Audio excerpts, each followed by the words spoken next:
এই গল্পটা এমন একটা ছেলের যার কাছে কোনো স্পেশাল পাওয়ার ছিল না। আসলে এই দুনিয়ায় সবার কাছেই নর্মালি ম্যাজিক পাওয়ার থাকে, আর যার কাছে কোনো পাওয়ার থাকে না তাকে অনেক বেশি দুর্বল মনে করা হয়। তাতসুয়া একটা অনেক রিচ ফ্যামিলির ছেলে। পাওয়ারের দিক দিয়ে দেখতে গেলে তাদের ফ্যামিলি বাকি সব ফ্যামিলির তুলনায় অনেক বেশি উপরে আছে, কিন্তু তারপরেও তাতসুয়ার কাছে কোনো পাওয়ারসই ছিল না। এই কারণে তাতসুয়ার মা তাতসুয়ার উপরে বেশ কিছু এক্সপেরিমেন্ট করেন যাতে তাতসুয়া কিছু পাওয়ার পেতে পারে, কিন্তু এত চেষ্টা করার পরেও তাতসুয়ার মধ্যে কোনো পাওয়ারই আসে না। উল্টো এই পুরো প্রসেসের কারণে তাতসুয়া নিজের সব ইমোশন আর ডিজায়ার্স হারিয়ে ফেলে, কিন্তু তারপরেও তার মা থেমে থাকে না। তাতসুয়া মাঝে মাঝে তাকে থামতে বললেও তিনি তার কোনো কথাই শুনতেন না, তিনি চেষ্টা করতেই থাকেন। এখন এইভাবেই বছরের পর বছর এক্সপেরিমেন্ট চলতে থাকে আর তাতসুয়া বড় হয়ে যায়। একদিন হঠাৎ করেই তাতসুয়া নিজের ভেতরে একটা পাওয়ার ফিল করতে পারে, তার কাছে এখন পাওয়ার চলে এসেছিল, কিন্তু সে এই কথাটা নিজের ফ্যামিলির কাউকেই জানায় না, যার কারণে এখন সবাই তাকে ইউজলেস মনে করে। যেহেতু এখন তাতসুয়ার কাছে আর কোনো পাওয়ার নেই,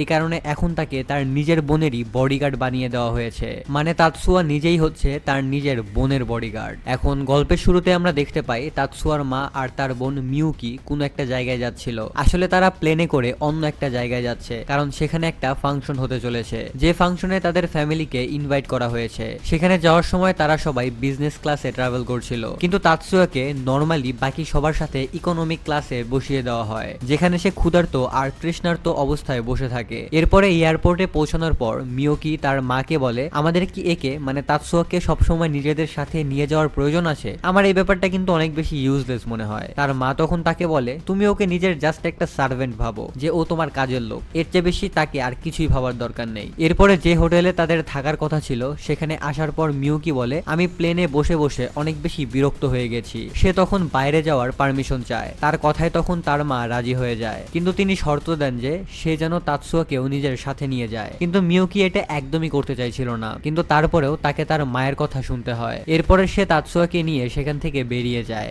এরপরে আমরা দেখতে পাই যে মিউকি সানসেট এনজয় করছে, মানে সূর্য ডোবা দেখছে। ঠিক তখনই হঠাৎ করে সে একজনের সাথে ধাক্কা খেতে যাচ্ছিল, কিন্তু তাতসুয়া তখন তাকে বাঁচিয়ে নেয়। আসলে তারা এই জায়গার সোলজার ছিল, কিন্তু ওই সোলজার ইচ্ছা করেই মিউকির সাথে ধাক্কা খেয়েছিল, আর উল্টো সে মিউকির উপরেই চিৎকার করতে থাকে। তাতসুয়া তখন মিউকিকে নিজের পেছনে টেনে নেয়। এটা দেখে সেই সোলজার রেগে যায় এবং সে তাতসুয়ার উপরে অ্যাটাক করে, কিন্তু তাতসুয়া তার অ্যাটাকটাকে খুবই সহজে আটকে দেয়। এটা দেখে সেই সোলজার আর মিউকি দুজনেই অনেক বেশি অবাক হয়ে যায়, কিন্তু এরপরেও সেই সোলজার আবারও তার উপরে অ্যাটাক করতে যাচ্ছিল। তাতসুয়া তখন তাকে ওয়ার্নিং দিয়ে বলে যে সে অনেক বড় ভুল করতে যাচ্ছে, কিন্তু সোলজারটা তার কোনো কথায় পাত্তাই দেয় না। সে তার উপরে আবারও অ্যাটাক করে, কিন্তু তাতসুয়া উল্টো অ্যাটাক করে তাকে হারিয়ে দেয়। এটা দেখে মিউকি আরো অনেক বেশি অবাক হয়ে যায়। এরপর তাতসুয়া তাকে সেখান থেকে নিয়ে চলে আসে। তারা যখন ফিরে যাচ্ছিল তখন মিউকি অনেক বেশি শকড ছিল। সে এর আগে নিজের ভাইয়ের এত পাওয়ার কখনোই ফিল করেনি। এখন তার তাতসুয়াকে দেখার পুরো পার্সপেক্টিভই বদলে গিয়েছিল। ফিরে আসার পর সে সবাইকে বলে তাতসুয়া তাকে প্রোটেক্ট করেছে, কিন্তু তাতসুয়া বলে সে শুধুমাত্র অর্ডার ফলো করেছে। আর এই জিনিসটা শুনে তাতসুয়ার মা তাতসুয়াকে বলে, হ্যাঁ তোমার এরকমটাই করা উচিত, মানে এখনো তাকে একজন সার্ভেন্টের মতোই দেখা হচ্ছে। এরপরে আমরা দেখতে পাই যে তাতসুয়ার মায়ের শরীর খারাপ ছিল, যার ফলে যে রয়্যাল পার্টির জন্য তারা এখানে এসেছিল সেটা এখন হ্যান্ডেল করার জন্য মিউকিকেই যেতে হবে। হানামি সেখানে এসে মিউকিকে বলে, তোমার মায়ের শরীর খারাপ, তুমি যেহেতু সেখানে একা যাচ্ছ তাই তুমি তাতসুয়াকেও তোমার সাথে নিয়ে যাও। এবার মিউকি রাজি হয়ে যায়। এরপরে আমরা দেখতে পাই যে তারা যখন সেখান থেকে বেরিয়ে যায় তখন হানামি মনে মনে ভাবছিল যে সে নিজে একটা এআই রোবট, তাই সে চায় মিউকি আর তাতসুয়া যেন একে অপরকে সিবলিং এর মতোই ট্রিট করে। আর তার এখানে তাতসুয়ার জন্য খারাপ লাগছিল, কারণ কেউই তাতসুয়ার সাথে খুব একটা বেশি ভালো ব্যবহার করে না। এরপর পার্টির সিন দেখা যায়, যেখানে মিউকি অলরেডি পৌঁছে গেছে। সে যখন সামনের দিকে এগিয়ে আসে সবাই তখন তাকে নোটিস করে, কিন্তু তাতসুয়াকে কেউই নোটিস করছিল না। সে একা একা একটা কোনায় দাঁড়িয়েছিল।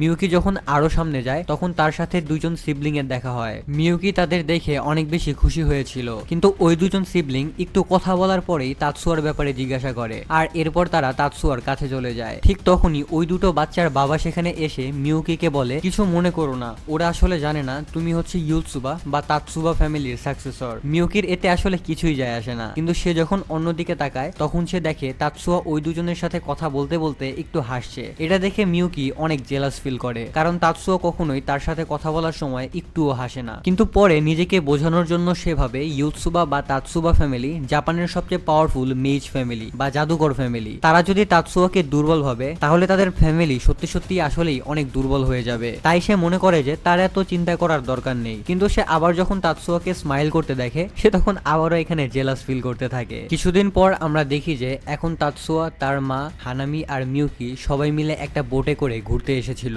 ঘোরার সময় তারা সবাই ছবি তুলছিল। মিউকি বলে যে সে তাতসুয়ার সাথে একটা ছবি তুলতে চায়, কিন্তু তাতসুয়া প্রথমে তার মায়ের কাছ থেকে পারমিশন নেয় আর এরপরে তারা ছবি তোলে। ঠিক তখনই হঠাৎ করে বোটের স্পিড অনেক ফাস্ট হয়ে যেতে শুরু করে আর তাদের দিকে কিছু মিসাইলও ধেয়ে আসতে থাকে। এই মিসাইলগুলোকে কে চালিয়েছিল এই ব্যাপারে তারা কেউই জানতো না। সেগুলোকে দেখে তাতসুয়া সাথে সাথে টাইম স্লো করে দেয় আর মিসাইলগুলোকে পানির ভেতরেই ডিস্ট্রয় করে দেয়। সবকিছু দেখে মিউকি বুঝে যায় যে এইটা হচ্ছে তাতসুয়ার স্পেশাল একটা পাওয়ার, কিন্তু সে অনেক বেশি অবাক হয়ে গিয়েছিল যে তাতসুয়া নিজে থেকে কিভাবে এই পাওয়ার ইউজ করছে বা তাতসুয়া কিভাবে এই পাওয়ারগুলো পেল। আসলে এই ওয়ার্ল্ডে ম্যাজিক্যাল পাওয়ার ইউজ করা আসলে এত বেশি ইজি ছিল না। ম্যাজিক্যাল পাওয়ারগুলো ইউজ করার জন্য অনেকগুলো গ্যাজেটস এর প্রয়োজন হতো আর সেই সাথে কন্ট্রোলিংও অনেক বেশি ভালো হতে হতো। এরপরে আমরা দেখি যে তারা যখন বাড়িতে ফেরে তখন সেখানে আর্মি কমান্ডার চলে আসে। সে বলছিল যে তাদের কাছে কোনো ইনফরমেশন নেই যে ওই মিসাইলগুলোকে কে ফায়ার করেছিল, তবে তারা এটার উপরে পুরো ইনভেস্টিগেশন করছে। কিন্তু তখনই তাতসুয়ার মা বলে যে এটার কোনো দরকার নেই,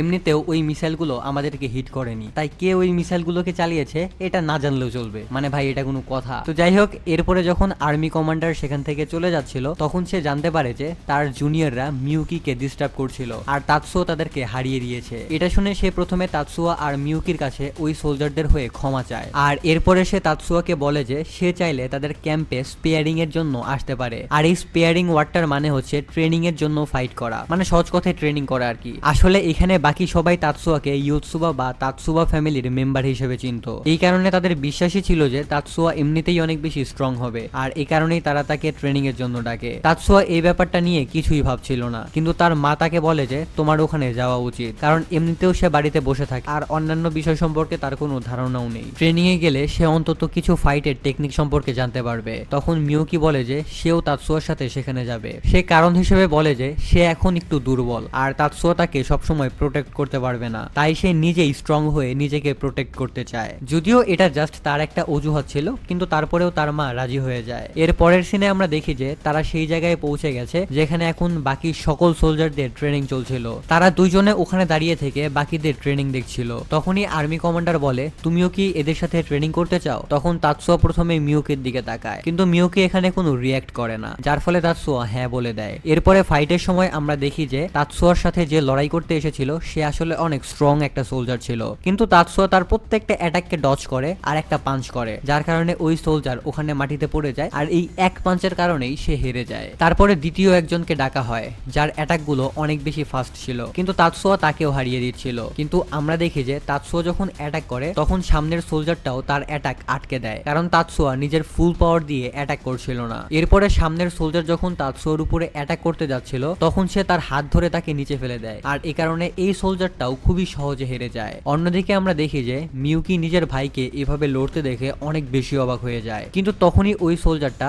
যার সাথে তাতসুয়ার আগে দেখা হয়েছিল, মানে ওই ধাক্কা লাগার দিন, সে এখানে তাতসুয়াকে আবারও চ্যালেঞ্জ করে এবং সে ওই দিনের জন্য তাতসুয়ার উপরে রিভেঞ্জ নিতে চাইছিল। এরপরে যখন তাদের ফাইট স্টার্ট হতে নেয় তখন মিউকি অনেক বেশি চিন্তায় পড়ে যায়। তখন তাতসুয়া বলে যে তার চিন্তা করার কোনো দরকার নেই। এরপরে ফাইট শুরু হয় আর ওই সোলজারটা শুরু থেকেই নিজের ম্যাজিক পাওয়ার ব্যবহার করছিল। এটা দেখে মিউকি বলে এটা তো চিটিং, কিন্তু তাতসুয়া বলে যে এটা চিটিং না, রিয়েল ওয়ার্ল্ডে তাদের এমন কারোর সাথেও ফাইট হতে পারে যে ম্যাজিক ইউজ করতে পারে, আর তখন ওই রিয়েল ফাইটে সে তো বলতে পারবে না যে এটা চিটিং। তাতসুয়া ওই সোলজারের মুভমেন্টকে নোটিস করে আর প্রথমে সেগুলোকে ডজ করে। এরপরে সে নিজের হাত সামনে নিয়ে নিজের পাওয়ার একদম সঠিক মাত্রা ইউজ করে, সে বেশি পাওয়ার ব্যবহার করে না। এই কারণে সে জাস্ট সামনের সোলজারের অ্যাটাকগুলোকে ব্লক করে দিয়েছিল আর এগুলোর কারণে তার স্পিড অনেক বেশি কমে যায়। তাতসুয়া তখন তার কাছে গিয়ে তাকে মাটিতে ফেলে দেয় আর তাকে অনেক সহজে হারিয়ে দেয়। এরপরে ওই সোলজার উঠে দাঁড়িয়ে তাতসুয়ার সাথে হ্যান্ডশেক করে আর এখন তার সাথে অনেক ভালোভাবে কথা বলতে থাকে। আসলে তাতসুয়া যে এখন 3টে ম্যাচ খেললো এই কোনো ম্যাচেই তাতসুয়া তার ফুল পাওয়ার ব্যবহার করেনি, কারণ সে জানতো সে যদি তার ফুল পাওয়ার ব্যবহার করতো তাহলে এই 3 জনের মধ্যে কেউই আর বেঁচে থাকতে পারতো না। এখানে এই সোলজারটা নিজের নাম ড্যানি বলে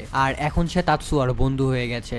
এরপরে আমরা দেখি যে যখন তাতসুয়া আর মিউকি দুজনেই বাড়ি ফিরে আসে তখন হঠাৎ করে নিউজে দেখানো হয় যে তাদের আইল্যান্ডের ডিফেন্স ব্যারিয়ার দুর্বল হয়ে যেতে শুরু করেছে। এর মানে যে কোনো সময় তাদের এই আইল্যান্ডের উপরে অ্যাটাক হতে পারে, আর তাই যারা এখন এই আইল্যান্ডে আছে তাদেরকে এখন এই আইল্যান্ড ছেড়ে চলে যাওয়া উচিত। এই নিউজগুলো পাওয়ার পর তারাও এই আইল্যান্ডটা ছেড়ে চলে যাওয়ার প্ল্যান করতে থাকে। ঠিক তখনই তাতসুয়ার মায়ের কাছে একটা কল আসে যেটা মূলত তার বোনের ছিল। সে তখন তাতসুয়ার মাকে বলে তোমার এখন তাতসুয়া তাতসুয়ার উপর থেকে ওই স্পেলটা সরিয়ে দেওয়া উচিত, যেটা তার পাওয়ারকে কম্প্রেস করে রাখে। সহজভাবে বললে এখানে সে তাতসুয়ার উপরে থাকা ওই স্পেলটাকে রিমুভ করতে বলছিল, যেন তাতসুয়া নিজের ফুল পাওয়ারকে ব্যবহার করতে পারে। আর এই মহিলাটা হচ্ছে তাতসুয়ার মায়ের যমজ বোন। মানে তাতসুয়ার মা তাতসুয়ার উপরে এমন একটা স্পেল কাস্ট করে রেখেছিল, যার কারণে তাতসুয়া তার নিজের আসল পাওয়ার কোনোদিনও ব্যবহার করতে পারেনি, বা ফুল পাওয়ার কোনোদিনও ব্যবহার করতে পারেনি। এরপরের সিনে আমরা দেখি যে তারা ওখান থেকে বেরোনোর জন্য এখন একটা শেল্টারের কাছে যায়, কারণ সিচুয়েশন এখন আরো অনেক বেশি খারাপ হয়ে যাচ্ছিল,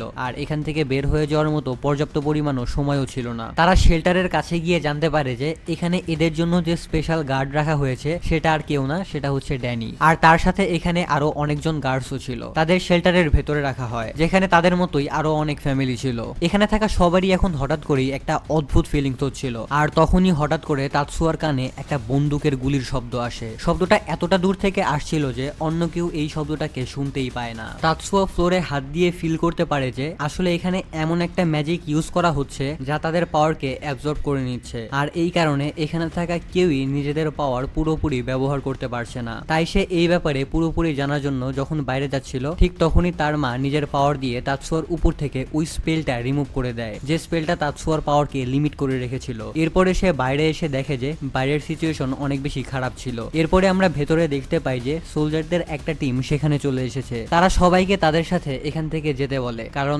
এই শেল্টারটাকে তারা ফাঁকা করে দিবে। কিন্তু এই কথাটা শুনে তাতসুয়ার মা বলে তারা যেন আগে বাকি সবাইকে নিয়ে যায়, আর তাদেরকে যেন একদম শেষ সময় নিয়ে যাওয়া হয়, কারণ তাতসুয়া এখন বাইরে গেছে। এটা শুনে হানামি পুরো শকড হয়ে যায়। সে জিজ্ঞাসা করে যে তাদের কি তাতসুয়ার জন্য চিন্তা হচ্ছে। এটা শুনে তাতসুয়ার বলে না, ওর জন্য আমাদের কোনো চিন্তা হচ্ছে না, তবে আমরা এই সোলজারদের উপরে ভরসা করতে পারছি না। এরপরে আমরা দেখতে পাই যে উনার এই সন্দেহটা একদম সঠিক ছিল, আর এই সোলজাররা এখন তাদের উপরে গুলি করতে শুরু করে। কিন্তু তাদের বাঁচাতে হানামি যখন সামনে চলে আসে আর নিজের পাওয়ার দিয়ে একটা ব্যারিয়ার ক্রিয়েট করে ফেলে। অন্যদিকে ততক্ষণে ড্যানিও সেখানে চলে আসে। সে ওই সোলজারদের এমন বিহেভিয়ার দেখে পুরো শকড হয়ে যায়। সে তাদের বোঝানোর চেষ্টা করে, কিন্তু তারা বলে যে ড্যানি অনেক বেশি পাওয়ারফুল, আর তারা নিজেরা কখনো তাদের প্রাপ্য রেসপেক্টটা পায়নি, আর এই কারণে তারা তাদের সাথে থাকবে না, আর তারা এই কারণেই মূলত বিট্রে করেছে। তাও ড্যানি তখন তাদেরকে বোঝায় যে দেখো, তোমাদের এটা করার কোনো কারণ নেই, এটা অনেক বড় একটা ভুল হতে চলেছে, আর এটা করার জন্য তোমরা শেষে কিছুই পাবে না। এই জিনিসটা শুনে তারা মেনে নেয় আর নিজেদের বন্দুক নিচে নামিয়ে নেয়। কিন্তু তখনই হানামি তখন নিজের পাওয়ার ব্যবহার করে একটা সোলজারকে মেরে ফেলে, যা দেখে বাকি সোলজাররা অনেক বেশি রেগে যায়, আর তারা আবারও ফায়ারিং শুরু করে দেয়। এখানে তখন অনেক ডেঞ্জারাস ভাবে ফায়ারিং হচ্ছিল, আর এই ফায়ারিং এর কারণেই মিউকি, হানামি আর তাতসুয়ার মা ওইখানেই মারা যায়। ঠিক তখনই সেখানে একটা সার্কেল ক্রিয়েট করা হয়, যা আসলে একটা পোর্টাল ছিল, আর এই পোর্টালের মাধ্যমে তাতসুয়া সেখানে চলে আসে। সে এখানে এসেই সব সোলজারদেরকে এক এক করে মারতে শুরু করে। এরপরে আমরা দেখি যে মিউকি ওখানে নিচে পড়েছিল, কিন্তু সে এখনো পুরোপুরি মারা যায়নি। এই কারণে তাতসুয়া সামনে এগিয়ে আসে আর তার বুকের উপরে হাত রেখে তার নিজের ম্যাজিক্যাল পাওয়ার দিয়ে তাকে হিল করতে শুরু করে। এখানে আমরা মিউকির মাইন্ডের ভেতরে দেখতে পাই যে সে তখন তাতসুয়ার আওয়াজ শুনতে পাচ্ছিল, কিন্তু সে ভাবছিল যে সে তাকে কেন বাঁচাচ্ছে। সে তাতসুয়ার সাথে যা যা করেছে তারপর তো তাতসুয়ার কখনোই তাকে মাফ করা উচিত না। সে যে তার ভাই তাতসুয়ার সাথে এতদিন এরকম ব্যবহার করেছে, এই কারণে সে নিজেই মনে করছিল যে তার বেঁচে থাকার কোনো অধিকারই নেই, তার মারা যাওয়া উচিত। কিন্তু তখনই হঠাৎ করে রিয়েল ওয়ার্ল্ডে তার চোখ খোলে, আর সে এটা দেখে অবাক হয়ে যায় যে সে এখনো বেঁচে আছে। সে ভাবতে থাকে তাতসুয়া কি আসলেই কোনো মৃত মানুষকে জীবিত করতে পারে, আর সে যদি সত্যি এটা করতে পারে তাহলে এটা তো অনেক বড় একটা পাওয়ার। যাই হোক, এরপরে আমরা দেখতে পাই মিউকির মা পুরোপুরি মারা গেছে, তার নিঃশ্বাসও সম্পূর্ণভাবে বন্ধ হয়ে গেছে। কিন্তু তাতসুয়া নিজের কাছ থেকে একটা গান বের করে, যার মাধ্যমে সে তার পুরো এনার্জি ইউজ করে তাকে আবারও লাইফ দিয়ে দেয়। আর সেই সাথে এখানে হানামিও বেঁচে উঠেছিল। এটা দেখে মিউকি আরো অনেক বেশি অবাক হয়ে যায়। তার পাশাপাশি হানামিও অনেক বেশি শক্ত ছিল, কারণ সে এই ব্যাপারে কিছুই জানতো না। সে বলে যে এই ওয়ার্ল্ডে এমন কোনো হিলিং পাওয়ার নেই যা দিয়ে মৃত মানুষকে জীবিত করা যায়, কিন্তু তাতসুয়া কিন্তু এরকমটা করে দেখিয়েছে। এখানে 3টা লোক মারা গিয়েছিল, আর তাতসুয়া 3জনকেই জীবিত করে দিয়েছিল। এরপরে আমরা দেখি যে সেখানে আর্মি কমান্ডার চলে আসে, আর এই সব কিছুর জন্য সে তাদের কাছে ক্ষমা চায়। তারা তাকে ক্ষমা করে দেয়। তখন তাতসুয়া বলে যে তার আর্মি স্যুট আর ট্যাঙ্ক তার দরকার। আসলে তাতসুয়া জানতো যে এই অ্যাটাকটা কোথা থেকে করা হচ্ছে, আর সে মূলত আর্মিকে হেল্প করতে চায়। এটা শুনে আর্মি কমান্ডার অনেক বেশি অবাক হয়ে গেলেও সে তখন রাজি হয়ে যায়। কিন্তু তিনি বলেন যে কেউ যদি সারেন্ডার করতে চায় তবে তুমি তাকে ছেড়ে দিও। কিন্তু তাতসুয়া বলে যে সে এমনটা কোনোদিনও করবে না, কারণ এরা অনেক বড় একটা ভুল করেছে। পরে যখন তাতসুয়া ওখান থেকে যাওয়ার জন্য রেডি হচ্ছিল, তখন সেখানে মিউকি এসে তাকে বলে যে সে কেন যাচ্ছে, ওইখানে গেলে তো তার অনেক বড় বিপদ হতে পারে। এটা শুনে তাতসুয়া বলে যে না, যে তার বোনকে আঘাত করেছে বা যারা তার বোনের উপরে অ্যাটাক করেছে সে তাদের কখনোই মাফ করবে না। তাতসুয়া তখন কথায় কথায় নিজের অনেক বড় একটা সিক্রেট রিভিল করে। সে বলে যে এই পুরো ওয়ার্ল্ড ওয়ার্ল্ডে তার কাছে তার ছোট বোনের চেয়ে স্পেশাল আর কিছুই নেই। সে তার ছোট বোনকে অনেক বেশি ভালোবাসে, আর যদি কেউ তার ছোট বোনকে হার্ট করার চেষ্টা করে তবে সে এটার জন্য পুরো প্ল্যানেটটাকেও ধ্বংস করে দিতে পারবে। আর এইটুকু বলেই তাতসুয়া সেখান থেকে চলে যায়। ভিডিওর এই মুহূর্তে ছোট্ট একটা কমার্শিয়াল ব্রেক রয়েছে, কাইন্ডলি ভিডিওটা একটু টেনে মূল ভিডিওতে চলে যাও। হ্যালো ফ্রেন্ডস, একটা অসাধারণ প্ল্যাটফর্মের ব্যাপারে বলতে যাচ্ছি যেটা পিএসজি স্পন্সর করে। সামনে ফিফা ওয়ার্ল্ড কাপ শুরু হতে যাচ্ছে। ফুটবল লাভারদের জন্য অনেক অনেক বড় অপরচুনিটি। 11 জন ফুটবল ওয়ার্ল্ড কাপ শুরু হবে। তুমি তোমার ফেভারিট টিমকে সাপোর্ট করতে পারো, লাইভ ম্যাচ দেখতে পারবে দুনিয়ার যে কোনো প্রান্ত থেকে, ম্যাচের ইনসাইট এবং অনুমান করতে পারো স্কোর, আর সাথে উইনও হতে পারো। এছাড়াও এখানে আরো অনেক খেলা রয়েছে, যেমন ক্রাশ, চিকেন রোড। এখানে তুমি অনেক উপহারও জিততে পারো, যেমন BMW, আইফোন, ল্যাপটপ এবং আরো অনেক কিছু। আর স্ক্রিনে দেওয়া প্রোমো কোড রেজিস্ট্রেশনে ইউজ করলে প্রথম ডিপোজিটে পাবা 50,000 রুপি। আর ফ্রি স্পিন তো থাকছেই। এখানে উইনিং মানি খুব সহজেই উঠানো যায়, যেমন আইপে, সাম্পাত, বিসওয়া, ক্যাশ এবং অন্যান্য উপায়ে। এন্টারটেইনের জন্য এটা ইউজ করতে পারো, যেমন অনেকেই করে। তো কমেন্ট চেক করো, রেজিস্ট্রেশন করো আর রিওয়ার্ড যেত। তো এবার চলো আমরা মূল ভিডিওতে যাই। এবার আমরা দেখতে পাই যে যারা তাদের উপরে অ্যাটাক করছিল তারা আসলে সংখ্যায় অনেক বেশি মানুষ ছিল, এবং তারা সবাই এখন এই আইল্যান্ডের দিকে ধেয়ে আসছিল এবং অনবরত অ্যাটাক করছিল। তাতসুও নিজের ট্যাঙ্ক নিয়ে সেখানে পৌঁছে যায়। সে কিছু এনিমিকে নিজের পাওয়ার দিয়েই ভ্যানিশ করে ফেলে, কিন্তু এই কাজে একজন একজন করে মারতে তার অনেক বেশি টাইম লেগে যাচ্ছিল। সাথে সাথে এখানে যেসব মেম্বার মারা যাচ্ছিল তাতসুও তাদেরকেও হিল করছিল। অন্যদিকে এই সবকিছু ওখান থেকে মিউকি আর তার মা দেখতে পাচ্ছিল। মিউকি তার মাকে জিজ্ঞাসা করে যে আসলে তাতসুয়ার পাওয়ারের সিক্রেটটা কি। তার মা এই সবকিছু আসলে আগে থেকেই জানতো। তিনি বলেন যে ঠিক আছে, তাহলে এখন আমি তোমাকে সত্যিটা বলে দেই। আসলে ইউতসুবা বা তাতসুয়া ফ্যামিলি হলো সবচেয়ে পাওয়ারফুল মেজ বা জাদুঘরি ফ্যামিলি, কিন্তু তাতসুয়ার কাছে কোনো ম্যাজিক্যাল পাওয়ার ছিল না। তাই তারা আসলে ট্রাই করছিল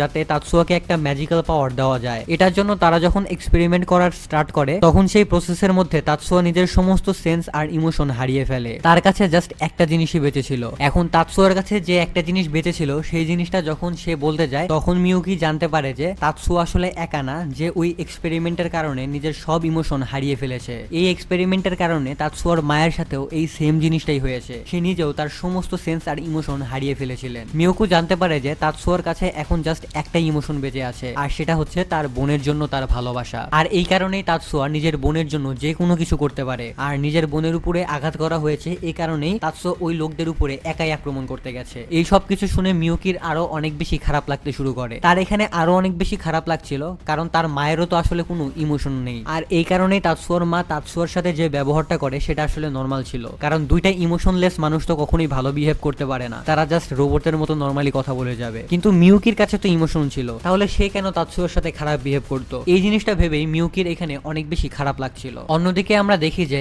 এখন তাতসুয়ার সামনে আরো 6টা বড় বড় জাহাজ চলে এসেছিল, যেগুলো অনেক বেশি পাওয়ারফুল ছিল, আর এগুলো তার উপরেই অ্যাটাক করছিল। এখন তাদের উপরে এক এক করে অ্যাটাক করার কোনো লাভই ছিল না। তাতসুয়াকে এখন এমন কোনো একটা অ্যাটাক করতে হবে যেটা এতটাই পাওয়ারফুল হবে যে অ্যাটাকটা এই 6টা জাহাজকে একসাথে ধ্বংস করে দিবে। এইটা করার জন্য তাতসুয়ার কিছুটা সময় দরকার ছিল। সে সময় চেয়ে নেয় আর নিজের অ্যাটাকের জন্য রেডি হতে থাকে। এর জন্য তার অনেক বড় বড় মেজারমেন্টের দরকার ছিল যে সে ঠিক কোথা থেকে এই অ্যাটাকটা করবে। অন্যদিকে আমরা দেখি যে এই জিনিসটা হানামি নোটিস করে। সে তাতসুয়ার মাকে বলে যে তাতসুয়াকে কি সে হেল্প করতে যাবে। এই কথায় তাতসুয়ার মা বলে যে এটা তার নিজের ব্যাপার, সে যদি চায় সে তাতসুয়াকে হেল্প করতেই পারে, তবে এই ব্যাপারে সে কিছুই বলবে না। পরের সিনে আমরা দেখি যে যখন তাতসুয়া ওই অ্যাটাকের জন্য মেজারমেন্ট করছিল তখনই ওই 6টা শিপ তার উপরে হামলা করে দেয়। বাকি সোলজাররা সেগুলোকে আটকানোর ট্রাই করছিল, কিন্তু তারা বেশিক্ষণ ওটাকে হোল্ড করতে পারতো না। তখনই সেখানে হানামি চলে আসে, যে নিজের পাওয়ার দিয়ে ওই অ্যাটাকগুলোকে ব্লক করতে থাকে। কিছুক্ষণ সে ওই অ্যাটাকগুলোকে ব্লক করতে সাকসেসফুল হয়, কারণ সে এখানে একটা ব্যারিয়ার ইউজ করছিল। কিন্তু এই ব্যারিয়ার ক্রিয়েট করতে তার পুরো এনার্জি শেষ হয়ে গিয়েছিল,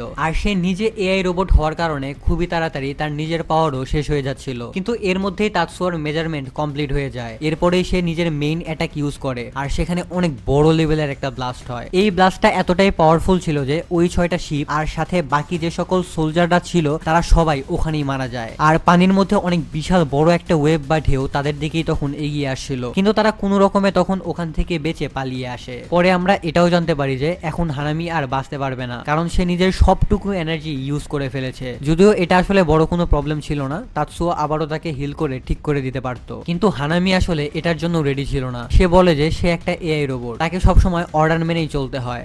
সে সবসময় অন্যের ইচ্ছাতেই বেঁচে আছে, অন্যেরা যা চাইতো তাকে সেটাই করতে হতো, অথচ সে এমনটা কখনোই চাইতো না। এখন সে মারা যাচ্ছে আর তার এই মৃত্যুটা তার নিজের ইচ্ছাতেই হতে চলেছে। আর এই কারণে সে তাতসুয়াকে রিকোয়েস্ট করে যেন তাতসুয়া তাকে হিল না করে, যার ফলে তাতসুয়া তখন তার কথা মেনে নেয়। সে তখন আর হানামিকে হিল করে না। এরপরে সিন চেঞ্জ হয় আর আমরা জানতে পারি যে এই ইনসিডেন্টের পর পুরো 3 বছর কেটে গেছে আর এখন তাতসুয়া আর মিউকি দুজনেই ম্যাজিক হাই স্কুলে জয়েন করেছে। আজ স্কুলের ফার্স্ট ডে ছিল। তাতসুয়া যখন ওখানে পৌঁছায় তখন তার সাথে একটা মেয়ের দেখা হয় যার নাম ছিল মায়ুমি, আর সে আসলে এই স্টুডেন্ট কাউন্সিলের প্রেসিডেন্ট। সে তাতসুয়াকে বলে, তুমি এখানে নতুন, তাই তোমার যদি কোনো সাহায্য লাগে তুমি আমাকে বলতে পারো। তাতসুয়া তখন তাকে ধন্যবাদ জানায়। তবে সে নোটিস করে যে মায়ুমির কাছে একটা ক্যাট বা সিএডি ডিভাইস আছে, আর এটাই মূলত সেই ডিভাইস যেটা ম্যাজিক ইউজ করার জন্য দরকার হয়। সে বুঝে গিয়েছিল যে এই মেয়েটা কোনো সাধারণ মেয়ে না। এই কারণে তাতসুয়া বলে, আমার আসলে কোনো হেল্পের দরকার নেই। এরপরে সে যখন হাই স্কুলের ভেতরের দিকে আসে তখন সে দেখে এখানে অনেক নতুন স্টুডেন্ট জয়েন করেছে।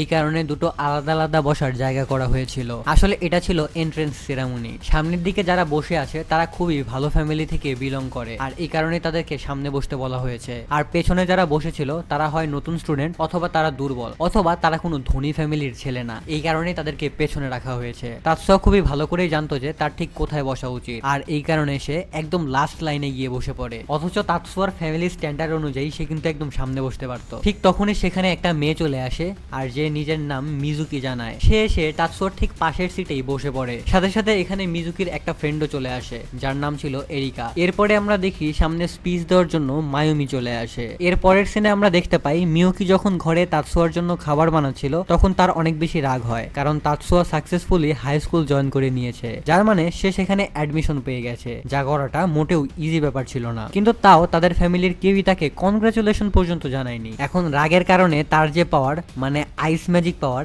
সেটা নিজে থেকে রিলিজ হতে শুরু করে। কিন্তু তাতসুয়া সেখানে এসে তাকে শান্ত হতে বলে আর বলে, এটা খুবই ছোট্ট একটা কারণ, এই ব্যাপারে তোমার রেগে যাওয়ার কোনো কারণ নেই, আর কেউ যে আমাকে কনগ্রাচুলেশন জানায়নি এর কারণেও আমার কোনো আফসোস নেই। পরের দিন সকালে আমরা দেখি যে তারা দুজনেই ওখান থেকে ট্রেনিং গ্রাউন্ডের দিকে দৌড়াতে দৌড়াতে যাচ্ছিল। তারা যখন ওখানে পৌঁছায় তখন ওখানকার ফাইটার্সরা হঠাৎ করেই তাতসুয়ার উপরে অ্যাটাক করতে শুরু করে। আসলে এই সবকিছু তাদের ট্রেনিং এরই একটা পার্ট ছিল। তাতসুয়া তখন তাদের সাথে লড়াই করতে শুরু করে আর সে ধীরে ধীরে সবাইকে হারিয়ে দিতে থাকে। মিউকি জাস্ট ওখানে দাঁড়িয়ে এগুলো দেখছিল। ঠিক তখনই তাদের সেন্সে বা তাদের টিচার সেখানে চলে আসে, আর তার ইন্টেনশন মোটেও ঠিক মনে হচ্ছিল না। এই কারণে তাতসুয়া বাকি সবাইকে হারিয়ে দিয়ে তার সেন্সে বা মাস্টারের সাথে ফাইট করার জন্য সামনে চলে আসে। তাতসুয়ার কিকগুলো অনেক বেশি পাওয়ারফুল ছিল, কিন্তু এই টিচার বা সেন্সে এগুলোকে ব্লক করে দেয়। এখন তিনি তাতসুয়ার সাথে বেশ সিরিয়াস ফাইট করতে শুরু করেন। তাতসুয়া তখন তার সাথে ফাইট করছিল এবং সে অনেক বেশি অবাক ছিল, কারণ তার এই সেন্সে বা মাস্টারের বয়স বেশি না হলেও তার পাওয়ার অনেক বেশি স্ট্রং ছিল। শেষ পর্যন্ত ফাইট করতে করতে তাতসুয়া পুরো টায়ার্ড হয়ে যায়, আর এরপরে তার টিচার থেমে যায় আর বলে, আজকের ট্রেনিং এখানেই শেষ, এখন তোমার থামা উচিত। এরপরে আমরা দেখি যে তাতসুয়া এখন নিজের ক্লাসরুমে ছিল। সেখানে সে যখন কম্পিউটারে টাইপিং করছিল তখন এরিকা আর মিজুকি সেখানে তাকে নোটিস করে। তারা তখন তাকে বলে যে তাতসুয়ার কম্পিউটার অপারেটিং করার স্কিল আসলেই অনেক বেশি। ঠিক তখনই সেখানে লিও নামের একটা ছেলে চলে আসে। সে এখানে তাতসুয়ার টাইপিং স্পিড দেখে অনেক বেশি অবাক হয়ে যায়। সে বলে, তুমি সত্যি কম্পিউটারে অনেক বেশি ফাস্ট, ঠিক তোমাদের ফাহাদ ভাইয়ের মতো। এরপরে সে নিজের পাওয়ারের কথা শেয়ার করে। সে মূলত একটা রিইনফোর্সমেন্ট ম্যাজিক্যাল পাওয়ার ওন করে। এরপরে সে তাতসুয়ার পাওয়ারের ব্যাপারে জানতে চাইছিল, কিন্তু তাতসুয়া বলে যে তার কাছে বিশেষ কোনো ম্যাজিক্যাল পাওয়ার নেই, আর সে আসলে একটা ম্যাজিক ইঞ্জিনিয়ার হতে চায়। এটা শুনে লিও একটু অবাক হয়ে যায়। যাই হোক, ক্লাসের টিচার চলে আসায় তাদের কথা বলা এখন বন্ধ হয়ে যায়। পরে লাঞ্চের সময় তারা সবাই একসাথে বসে লাঞ্চ করছিল। ঠিক তখনই সেখানে মিউকি আসে আর সেও তাদের সাথে লাঞ্চ করার কথা ভাবে, কিন্তু তখনই তার নিজের র্যাঙ্কের অর্থাৎ আপার ক্লাসের যেসব পাওয়ারফুল স্টুডেন্ট বসেছিল তারা সবাই সেখানে চলে আসে। তাদের মধ্যে একজনের নাম ছিল সান। সে মিকুকে বলে, তুমি এদের সাথে মিশতে পারবে না, কারণ এরা সবাই উইক স্টুডেন্ট, তোমার আমাদের সাথে চলা উচিত। এই কথাটা শোনা মাত্রই লিও অনেক বেশি রেগে যায়। সে সাথে সাথে সানকে ফাইটের জন্য চ্যালেঞ্জ করে বসে এবং এটার জন্য সানও একদম রেডি ছিল। কিন্তু তখনই তাতসুয়া সেখান থেকে যাওয়ার জন্য উঠে পড়ে আর বলে যে আমাদের নিজেদের মধ্যে লড়াই করা একদমই উচিত না, যার ফলে ওই ঝামেলাটা তখনকার মতো থেমে যায়। কিন্তু স্কুল শেষ হওয়ার পর তাদের এই দুইটা গ্রুপ আবারও মুখোমুখি হয়। এখানে তারা ফাইট করার জন্য একদম রেডি ছিল, আর দেখতে দেখতে এই ফাইটটা শুরুও হয়ে যায়। ফাইটের মাঝেই একটা মেয়ে ভুল করে নিজের ক্যাট ডিভাইস ইউজ করে ফেলে, আর সেটা ইউজ করার সময়ই ওই ডিভাইসটা ব্রেক হয়ে যায়, যার কারণে তার ভেতরে থাকা একটা ডার্কনেস পাওয়ার আনলিশ হতে শুরু করে। কিন্তু ওই পাওয়ারটা আনলিশ হতেই ভ্যানিশ হয়ে যায়, কারণ ওই মেয়েটার নিজের পাওয়ারের উপরে কোনো কন্ট্রোলই ছিল না। কিন্তু তার ম্যাজিক পাওয়ার এত বেশি মাত্রায় ইউজ করার কারণে ওখানে যে অদ্ভুত অরা ছড়িয়ে পড়েছিল সেটা মায়ুমি ফিল করতে পারে। মায়ুমি আসলে যে স্টুডেন্ট কাউন্টের প্রেসিডেন্ট, সে সেখানে চলে আসে, আর তার সাথে এখানে ম্যারি নামেরও একটা মেয়ে চলে আসে যে আসলে ডিসিপ্লিন মেনটেন করার জন্য যে কমিউনিটি বানানো হয়েছিল তার লিডার। সে এখানে এসেই সবাইকে বলে যে তোমরা অনেক বড় একটা ভুল করছো। স্কুলের পর বা স্কুল টাইমে ম্যাজিক ইউজ করে নিজেদের মধ্যে মারামারি করা অনেক বড় একটা অপরাধ। এই কারণে তোমাদের অনেক বড় একটা পানিশমেন্ট দেওয়া হবে। কিন্তু তখনই তাৎসুয়া সামনে এগিয়ে আসে আর পুরো সিচুয়েশন হ্যান্ডেল করার জন্য বলে যে তারা আসলে শুধু নিজেদের চেয়ে পাওয়ারফুল স্টুডেন্টদের তাদের পাওয়ার শো অফ করতে বলেছিল, আর এই কারণেই তারা তাদের পাওয়ার ইউজ করেছে। এই কথাটার কোনো প্রমাণ ছিল না, কিন্তু মায়ুমি তখন সামনে এসে বলে হতে পারে তাৎসুয়া ঠিকই বলছে। এই কারণে ম্যারি এবারের মতো তাদেরকে মাফ করে দেয়, তবে সে ওয়ার্নিং দিয়ে দেয় যে নেক্সট টাইম সে তাদের উপরে কড়া নজর রাখবে আর এরকম ভুল যেন ভুলেও রিপিট না হয়। তারা এখান থেকে চলে যাওয়ার পর সান এসে তাৎসুয়াকে বলে তুমি আমাদেরকে বাঁচানোর ট্রাই করলেও আমি তোমাকে ধন্যবাদ জানাবো না, কারণ তুমি এখনো ওই দুর্বল ক্লাসেরই একটা ছেলে। এইটুকু বলেই সে সেখান থেকে চলে যায়। কিন্তু ওই দুটো মেয়ে, যাদের মধ্যে একজন নিজের ডার্কনেস পাওয়ার ইউজ করেছিল, সে এসে তাৎসুয়ার কাছে ক্ষমা চায় এবং তাদেরকে বাঁচানোর জন্য ধন্যবাদ জানায়, কারণ আজকে যদি সে না থাকতো তাহলে তারা সাসপেন্ড হয়ে যেত। এরপর তারা তাৎসুয়ার সাথে বাড়ির দিকে রওনা দেয়। তারা এখন একসাথে গেলেও তারা দুজনেই কিন্তু ওই পাওয়ারফুল আপার ক্লাসেরই মেম্বার ছিল। এরপরে আমরা দেখি যে তারা যখন যাচ্ছিল তখন এরিকা মিউকিকে জিজ্ঞাসা করে তার কাছে যে ক্যাট ডিভাইসটা আছে সেটা আসলে কিভাবে মডিফাই হয়। তখন সে জানায় যে এই সব কাজ তাৎসুয়া হ্যান্ডেল করে। সে তার ক্যাট ডিভাইসটা মডিফাই করে সেটাকে আরো অনেক বেশি স্ট্রং বানিয়ে দেয়। এটা শুনে এরিকা তাৎসুয়াকে তার নিজের ক্যাট ডিভাইসটা একটু মডিফাই করে দিতে বলে, কিন্তু তাৎসুয়া তাকে সরাসরি মানা করে দেয়। পরের দিন আমরা দেখি যে তারা যখন আবারও স্কুলে যাচ্ছিল তখন মায়ুমি সেখানে আসে আর তাদেরকে থামিয়ে দিয়ে বলে যে তার কিছু ইম্পর্টেন্ট কথা আছে, তাই লাঞ্চের সময় তারা যেন তার সাথে মিট করে। লাঞ্চের সময় আমরা দেখতে পাই মায়ুমি বলে যে তাদের স্টুডেন্ট কাউন্সিলের একটা পজিশন ফাঁকা আছে, তাই সে মিউকিকে ইনভাইট করে। কিন্তু এটা শুনে মিউকি বলে যে তাৎসুয়া আমার চেয়ে আরো অনেক বেশি ট্যালেন্টেড, তাই এই পজিশনটা তাৎসুয়ারই পাওয়া উচিত। কিন্তু আসলে এই স্কুলের সিচুয়েশন আর প্যারামিটার্স দেখে মিউকিকেই সেটার জন্য সিলেক্ট করা হয়েছিল। ঠিক তখনই ম্যারি বলে যে তাদের ডিসিপ্লিন কমিউনিটিতেও একটা পোস্ট খালি আছে যেটার জন্য তাৎসুয়া অ্যাপ্লাই করতে পারে। এরপরে আমরা দেখি যে তারা সবাই নিজেদের অ্যাবিলিটি চেক করার জন্য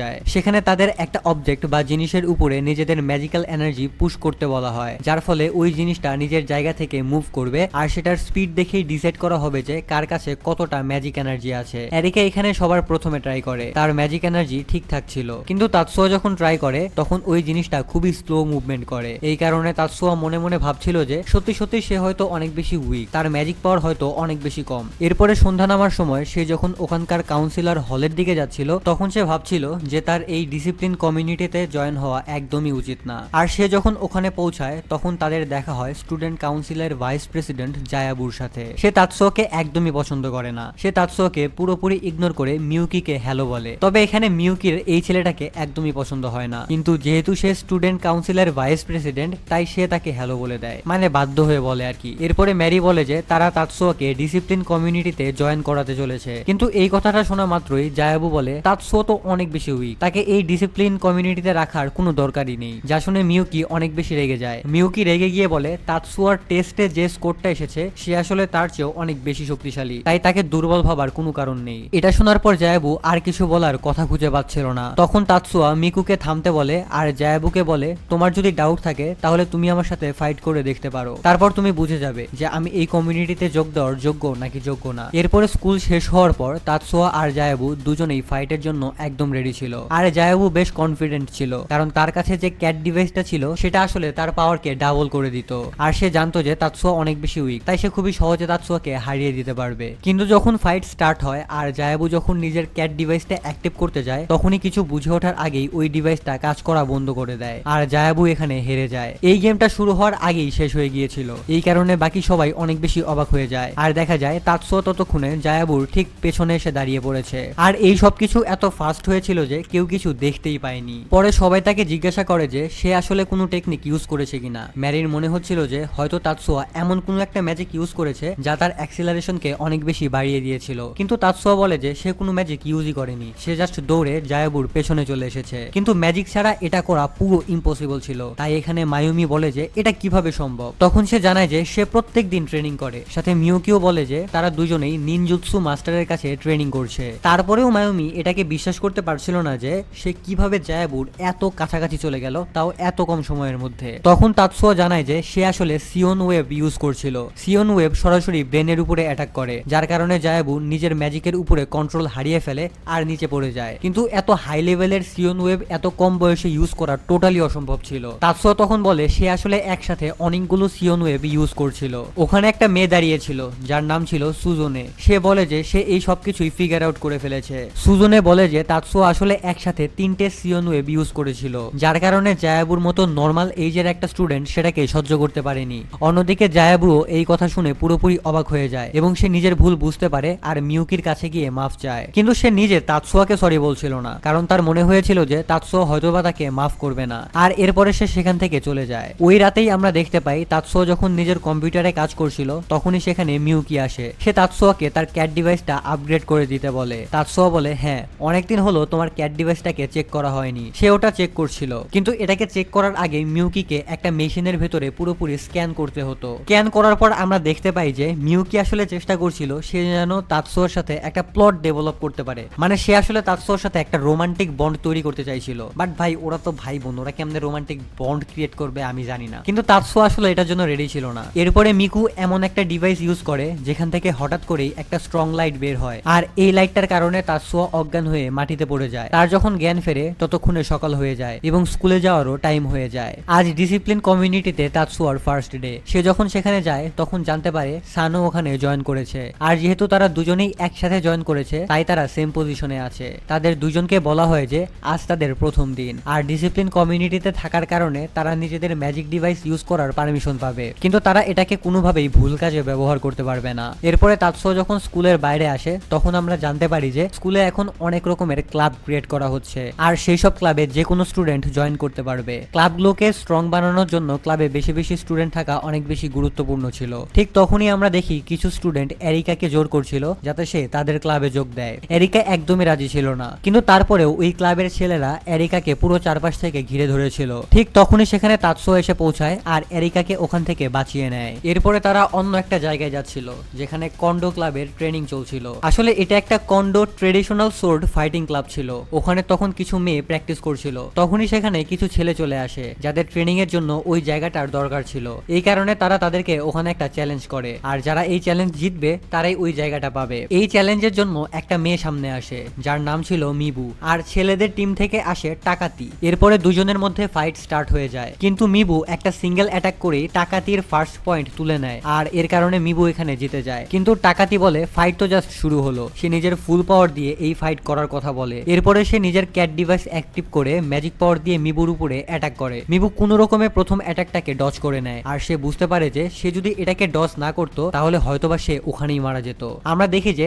টাকাতি আবারও অ্যাটাক করার জন্য সামনের দিকে এগিয়ে যাচ্ছে, কিন্তু তাতসুয়া আগেই পুরো সিচুয়েশনটা বুঝে যায়। তাই সে সামনে এসে সিওন ওয়েব দিয়ে টাকাতির ম্যাজিককে লক করে ফেলে। এরপরে সে টাকাতিকে ধরে তাকে নিচে ফেলে দেয়। কিন্তু যখন টাকাতির সাথে স্টুডেন্টরা দেখে যে তাতসুয়া আসলে একটা লো র্যাঙ্ক ক্লাসের মেম্বার, তখন তারা সবাই মিলে তাতসুয়ার উপরে অ্যাটাক করতে যায়। কিন্তু তাতসুয়া তাদের সবার ক্যাট ডিভাইসকে ডিঅ্যাক্টিভেট করে ফেলে এবং একে একে সে সবাইকেই হারিয়ে দেয়। কিন্তু সেখানে যেহেতু অনেক বেশি স্টুডেন্ট ছিল তাই মিবু তাতসুয়াকে হেল্প করার কথা ভাবে। ঠিক তখনই তার সেন্সে বা তার মাস্টার তাকে আটকে দেয়। তাতসুয়া যখন ওখান থেকে বাইরে চলে আসে তখন সে জানতে পারে যে জিমের পেছনে একটা ফাইট হচ্ছে। সে সাথে সাথে তাদের আটকানোর জন্য সেখানে ছুটে যায়, কিন্তু সে যখন ওখানে পৌঁছায় তখন সেখানে আর কেউই ছিল না। তখনই হঠাৎ করেই একটা হাত তার দিকে অ্যাটাক করে বসে, কিন্তু তাতসুয়া সেটা আগেই নোটিস করে ফেলেছিল। তাই সে সাথে সাথে নিজের সিওন ওয়েব ইউজ করে, কিন্তু সেই লোকটা যেই হোক না কেন সে তখন সেখান থেকে পালিয়ে যায়। তাতসুয়া জাস্ট যাওয়ার আগে তার হাতের অদ্ভুত একটা ব্রেসলেট নোটিস করে, সে তাকে দেখতে পায় না। যাই হোক, সবাইকে হেল্প করার কারণে তাতসুয়া এখন স্কুলে অনেক বেশি ফেমাস হয়ে গিয়েছিল।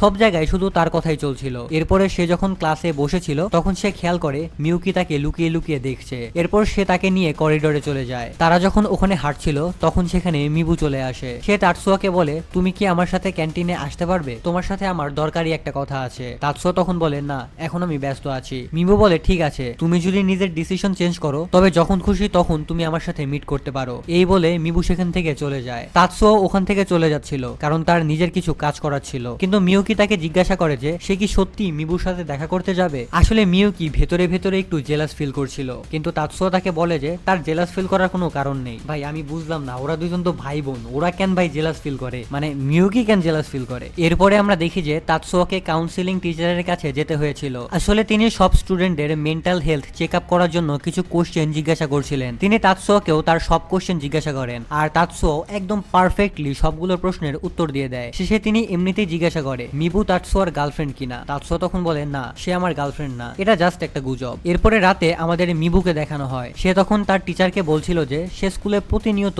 বুলি হতে হতে ফ্রাস্ট্রেটেড হয়ে গেছে, যা শুনে টিচার বলেন এখন আমরা কিছুই করতে পারবো না, আমাদের জাস্ট যে কোনো উপায়ে তাৎসুয়াকে আমাদের সাইডে আনতে হবে, অর্থাৎ তাকে যে কোনো ভাবে আমাদের ক্লাবে জয়েন করাতে হবে। এরপরে আমরা দেখি তাৎসুয়া মিউকিকে বোঝাচ্ছিল যে হয়তো কোনো একটা সিক্রেট অর্গানাইজেশন আছে যারা বড় কোনো প্ল্যানিং করছে, আর এই অর্গানাইজেশনটা হয়তো কোনো সিক্রেট অ্যান্টি ম্যাজিক গ্রুপ। এখানে তারা এটা শিওরলি জানে না যে তারা কি প্ল্যান করছে, তবে তাৎসুয়া জানায় যে তার উপরে একটা ছেলে অ্যাটাক করেছিল যে অদ্ভুত ডিজাইনের একটা ব্রেসলেট পরেছিল। সে কম্পিউটারে সেই ব্রেসলেটের ইমেজটা মিউকিকে দেখায়। এই ছবিটা দেখে মিউকি বলে এমন কি হতে পারে যে এটা পুরো সিটির উপরে একটা বড় থ্রেট। তাৎসুয়া বলে হ্যাঁ, এটা হওয়ার পসিবিলিটি আছে। তখন মিউকি বলে যদি সত্যি এমন কিছু হয় তবে আমাদের ফ্যামিলি আমাদের এখান থেকে নিয়ে যাবে, কারণ এত বড় বিপদ আসলে আমাদের সেফ থাকতে হবে। কিন্তু তাৎসুয়া বলেন না, আমি তার আগে নিজে দেখবো যে আসল ব্যাপারটা আসলে কি। পরের দিন আমরা দেখি যে তাৎসুয়া আবারও নিজের ম্যাজিক টেস্ট করার জন্য এসেছিল। সে ওই সেম মেশিনেই টেস্ট করে, আর এবার তার যে রেজাল্ট আসে সেটা 900 মিলি সেকেন্ডের চেয়ে কিছু বেশি ছিল, যা মোটেও খুব একটা বেশি ভালো স্কোর ছিল না। যাই হোক, এরপরে তাৎসুয়া ডিসাইড করে যে সে একবার মিবুর সাথে কথা বলবে এবং শুনবে যে মিবু আসলে কি বলতে চায়। তাৎসুয়া যখন মিবুর সাথে কথা বলে তখন মিবু জানায় যে তাদের ক্লাবকে বাকি ক্লাবগুলোর মতো সমান ফ্যাসিলিটি দেওয়া হচ্ছে না। সে চায় যে তাৎসুয়া তাদের ক্লাবে জয়েন করুক যাতে তারা কিছু এক্সট্রা ফ্যাসিলিটি পায়। কিন্তু তাৎসুয়ার এটা ভুল মনে হয়, কারণ স্টুডেন্ট কাউন্সিল যা ডিসাইড করে সেটাই প্রপার ছিল, আর সেই প্যারামিটার অনুযায়ী সবাইকে পার্কস দেওয়া হচ্ছিল। তাই তাৎসুয়া তাকে না করে সেখান থেকে চলে যায়। কিন্তু ঠিক সেই দিনেই আমরা দেখতে পাই মিবুর ওই সিক্রেট গ্রুপটা স্কুলে অনেক বড় একটা স্ট্রাইক করেছে। তারা দাবি করছিল যে তাদের ডিমান্ডগুলো ইমিডিয়েটলি পূরণ করতে হবে, তা না হলে তারা পুরো স্কুলকে ধ্বংস করে দিবে। এটা দেখে বাকি সব স্টুডেন্টরা অনেক ভয় পেয়ে যায়। তাছাড়া মিবুর গ্রুপটা চারপাশের সব পাওয়ার লাইট অফ করে দিয়েছিল, যার কারণে অটোমেটিক ডোরগুলো লক হয়ে গিয়েছিল, সেগুলো আর ওপেন হচ্ছিল না। কিন্তু এরপরেই তাৎসুয়া ডিসিশন নেয় যে সে মিবুর সাথে কথা বলবে। সে তাকে কল করে বলে কাউন্সিল তোমাদের কথা শুনতে চায়, আমরা তোমাদের ডিমান্ডগুলো শুনবো আর তোমাদের কিচ্ছু বলবো না, শুধু এর বদলে তোমাদের এই স্ট্রাইক বন্ধ করতে হবে। এই কথাগুলো শুনে মিবু রাজি হয়ে যায়, কিন্তু এরপরেই সব মেম্বারকে সিকিউরিটি টিম ধরে ফেলে। মিবু চিৎকার করে বলে তোমরা আমাদের ধোকা দিয়েছো, কিন্তু তখনই সেখানে মায়ুমি চলে আসে এবং সে বলে আমরা তোমাদের ধোকা দিচ্ছি না, আমরা আসলেই তোমাদের সব কথা শুনবো। যাই হোক, এরপরে মিবুর ক্লাবের ওই সমস্যাটা সলভ হয়ে যায়। ঠিক তখনই সেই মোমেন্টে তাৎসুয়া নোটিস করে যে একটা সিনিয়র ছেলে তার একটা ফ্রেন্ডকে জোর করছে যাতে সে তাদের ওই ক্লাবে জয়েন করে, তবে তাৎসুয়ার ওই ফ্রেন্ডটা তাকে ডিরেক্ট না করে দেয়। পরে যখন ওই সিনিয়র ছেলেটা ওখান থেকে চলে যায় তখন তাৎসুয়ার ওই ফ্রেন্ড তাকে জানায় যে আসলে এই ছেলেটা হলো মিবুর ক্লাবেরই মেইন লিডার, অর্থাৎ এই ছেলেটা হচ্ছে মিবুরই সেই টিচার। এই কথাটা শুনে তাৎসুয়া পুরো শকড হয়ে যায়। এইখানে তাৎসুয়া এই টিচারের হাতে ওই সেম একই রকমের ব্রেসলেটটাও নোটিস করে। সে বুঝে যায় যে এটাই সেই সেম ছেলেটা ছিল যে জিমের পেছনে হঠাৎ করেই তার উপরে অ্যাটাক করেছিল। এটা বুঝতে পারার পরেও তাৎসুয়া এখানে তাকে আটকায় না। এরপরে আমরা দেখতে পাই যে তাৎসুয়া আর মিউকি দুজনেই তাদের টিচারের কাছেই ছিল, আর টিচার যখন এই সব কথা শুনেন তখন তিনি বলেন হ্যাঁ, এটা সত্যি যে কন্ডো ক্লাবের ওই ক্যাপ্টেন আসলে একটা অ্যান্টি ম্যাজিক গ্রুপের মেম্বার। তিনি এটাও জানান যে ওই ক্যাপ্টেনের যে ভাই সে জাপানের অনেক বড় একটা অ্যান্টি ম্যাজিক ক্লাবের মেইন লিডার। এই কথাটা শুনে তাৎসুয়া পুরোপুরি শকড হয়ে যায়। সে বুঝতে পারে যে তারা নিশ্চয়ই বড় সড়ো কিছু একটা করার প্ল্যান করছে,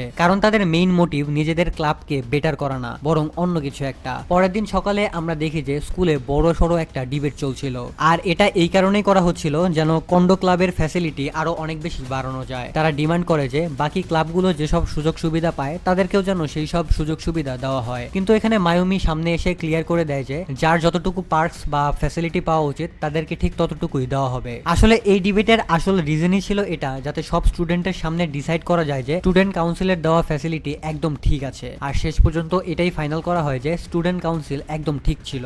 যে ক্লাব যতটুকু ফ্যাসিলিটি ডিজার্ভ করে তারা সেই ক্লাবকে ঠিক ততটুকুই ফ্যাসিলিটি দিচ্ছিল। তবে এই কথাগুলো শুনে কন্ডো ক্লাবের স্টুডেন্টরা অনেক বেশি আপসেট হয়ে যায়। ঠিক সেই সময়েই বাইরে দেখা যায় যখন ডিবেট চলছিল তখন বাইরে দুইজন লোক একটা বিশাল ট্রাক এনে দাঁড় করায়, আর ওটাকে ওখানে রেখেই সেখান থেকে পালিয়ে যায়। ডিবেট শেষ হওয়া মাত্রই দেখা যায় কিছু স্টুডেন্ট যাদের হাতে ওই অদ্ভুত ব্রেসলেটটা ছিল তারা ওখান থেকে পালানোর ট্রাই করছে, কিন্তু স্টুডেন্ট কাউন্সিলের স্টুডেন্টরা আগে থেকেই এই সবকিছুর জন্য রেডি ছিল, তাই তারা সাথে সাথে তাদেরকে ধরে ফেলে। ঠিক তখনই জানালা দিয়ে কিছু স্মোক গ্রেনেড ভেতরের দিকে আসতে শুরু করে, কিন্তু কাউন্সিলের বাকি মেম্বাররা নিজেদের ম্যাজিক পাওয়ার ইউজ করে সেগুলোকে আবার বাইরের দিকেই ছুড়ে দেয়। এরপরে হঠাৎ করেই তিনজন লোক হাতে বন্দুক নিয়ে হলের ভেতরে ঢুকে পড়ে, কিন্তু এই অ্যাটাকটার জন্যও তারা আগে থেকেই প্রিপেয়ার ছিল। ম্যারি নিজের ম্যাজিক পাওয়ার দিয়ে তাদেরকে ওখানেই লক করে দেয়, যার কারণে ওই লোকগুলো আর নড়াচড়া করার সুযোগ পায় না। তাতসুয়া যদিও জানতো না যে এই অ্যাটাকগুলো করার আসল রিজনটা কি, কিন্তু সে বাকি সব ইনফরমেশন সবাইকে আগেই দিয়ে রেখেছিল, আর এই কারণে তারা সবকিছুর জন্যই আসলে প্রস্তুত ছিল।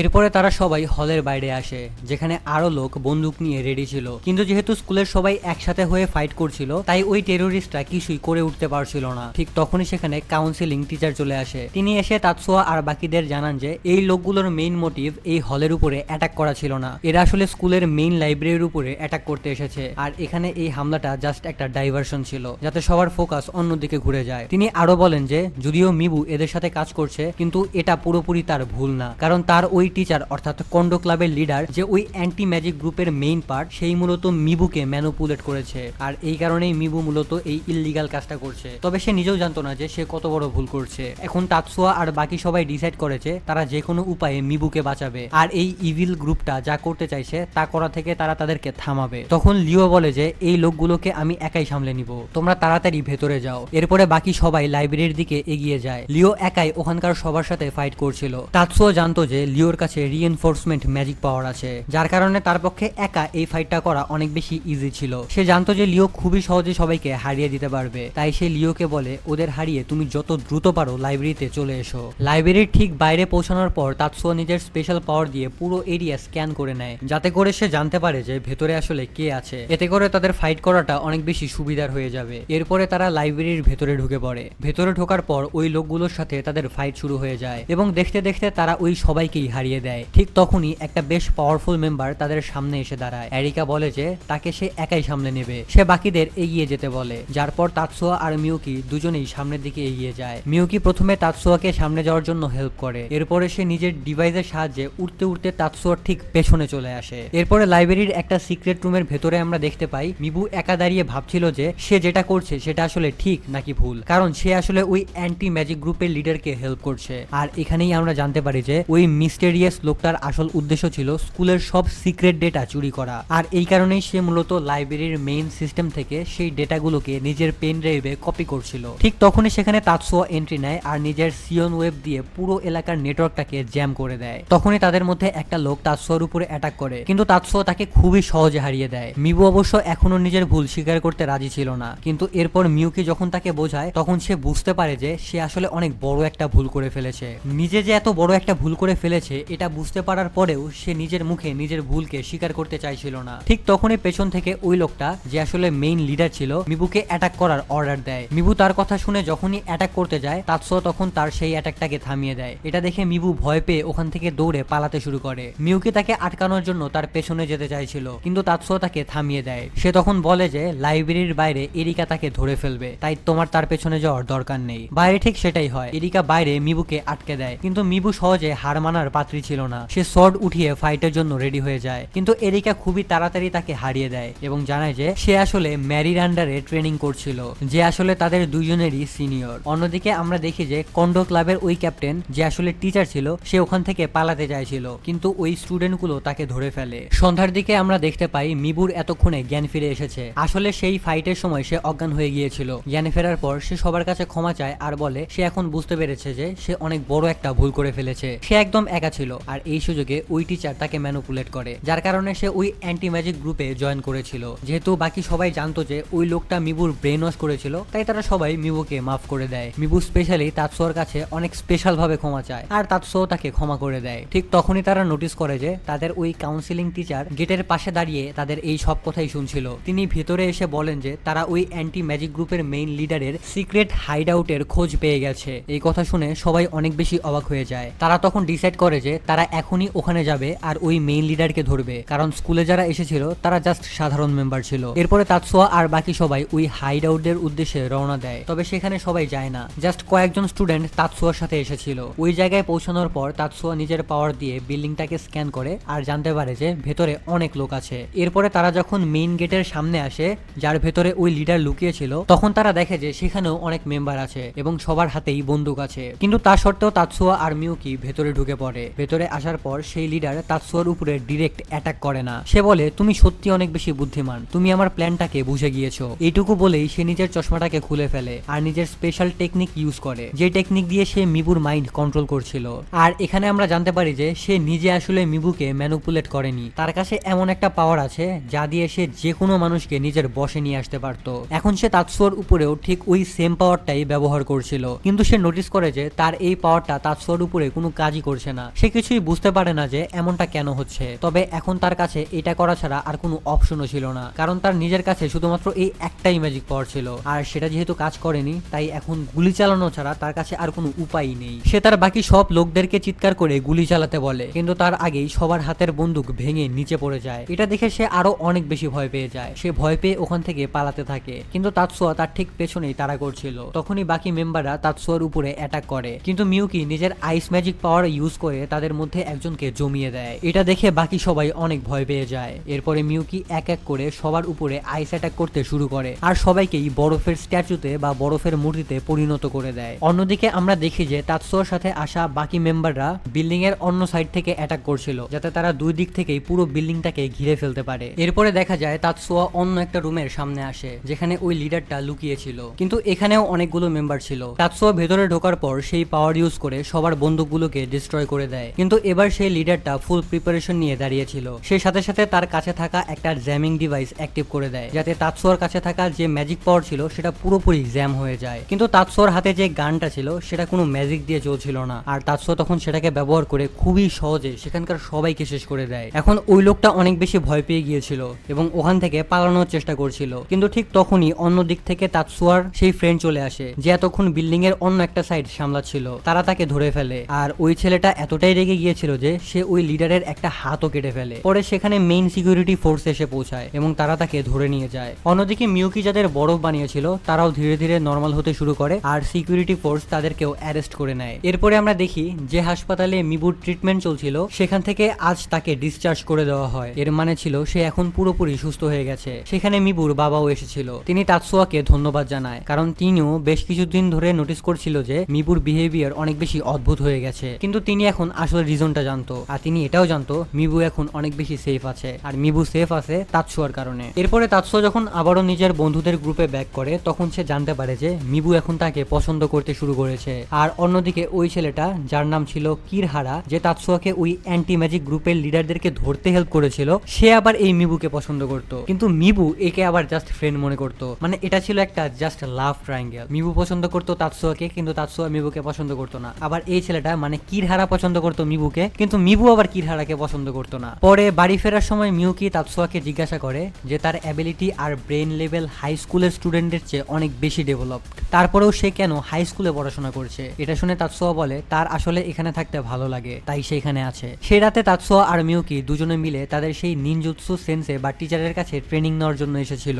তখন তাদের প্র্যাকটিস সেশন চলছিল আর দুজনেই ট্রেনিং এ অনেক ভালো পারফর্ম করছিল, কিন্তু তখনই তাৎসুয়া নোটিস করে যে তাদেরকে কেউ একজন লুকিয়ে দেখছে। তাৎসুয়া যখন তাকে বাইরে আসার জন্য বলে তখন তারা দেখতে পায় যে সে আসলে তাদের স্কুলের কাউন্সিলিং টিচার। তাৎসুয়া তাকে এখানে দেখে অনেক বেশি অবাক হয়ে যায় এবং তাকে এখানে থাকার রিজন জিজ্ঞাসা করে। তখনই তাদের নিনজুৎসু সেন্সে বা টিচার বলে আসলে কাউন্সিলিং টিচার তার একটা পুরনো স্টুডেন্ট। আর তাৎসুয়া তখন এটাও জানতে পারে যে এই কাউন্সিলিং টিচার আসলে একটা সিকিউরিটি এজেন্সির হয়ে সিক্রেটলি কাজ করে, কিন্তু কেউ যাতে ওনার এই আসল আইডেন্টিটি জানতে না পারে তাই তিনি এই হাই স্কুলের টিচিং কাউন্সিলর হিসেবে কাজ করে। পরের দিন মায়ুমি সবাইকে ডেকে বলে আর কিছুদিনের মধ্যেই একটা গ্র্যান্ড কম্পিটিশন বা টুর্নামেন্ট হতে চলেছে, যা আসলে সব হাই স্কুলের মধ্যে একটা কম্পিটিশন, যা 10 বছরে মাত্র একবার অনুষ্ঠিত হয়। যদি তারা একবার এই কম্পিটিশনটা জিততে পারে তবে আগামী 10 বছর সব জায়গায় তাদের স্কুলের কথাই চলবে, মানে তাদের স্কুল যে জায়গায় যা বলবে সেই কথাটাই চলবে, অর্থাৎ বাকি সকল স্কুলের কাছে তাদের রেসপেক্ট অনেক বেড়ে যাবে। এই কারণে মায়ুমি যে কোনো মূল্যে এই কম্পিটিশনটা জিততে চাইছিল,